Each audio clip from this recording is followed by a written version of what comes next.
The beautiful thing about Wonder Woman is that she's so diverse and she's so many things and she's everything. She can be vulnerable and sensitive and the greatest warrior ever, and strong and confident and confused. Like, she can be all of the above.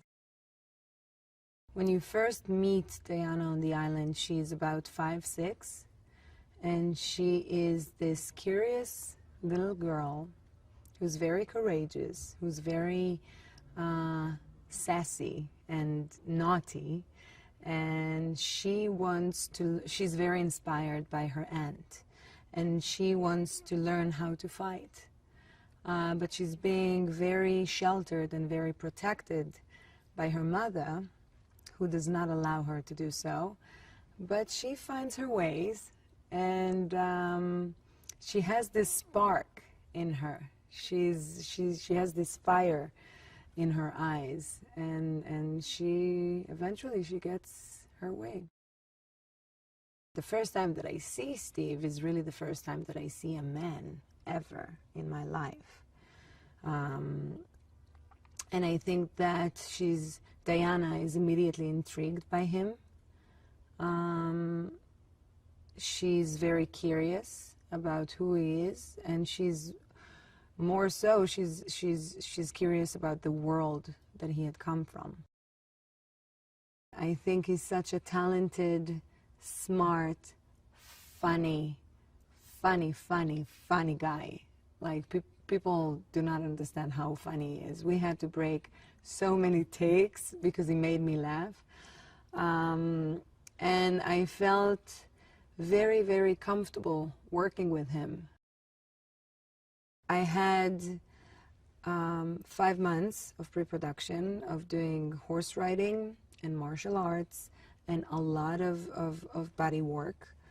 I had a magnificent, I was so lucky to work with people that I admire and inspired by. I am so lucky that Patty was the one to direct me on this movie. She is such a brilliant, smart, talented person.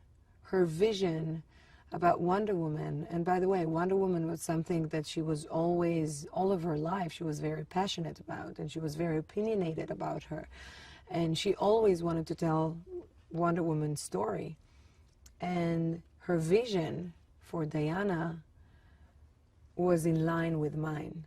And I remember the first time we sat together and we were talking about life, and then we were talking about our families, and then everything was so similar. The way we see the world, Patty and I, is very similar. And to be able to work with someone whom you get along with, you agree creatively about almost everything. And even when we had our conflicts, it was always fair, and it made me think, and it made her think, and we both evolved from it. You know what I mean? And the result that we got was the best that we could get. As a person, she's so funny and loving and warm and just amazing. She became a really, really close friend of mine, and I'm very, very grateful for this. I think that everything Wonder Woman stands for is brilliant. She stands for justice and peace and wisdom and love and acceptance and compassion. And all of these things are rare. They're becoming rare in our world.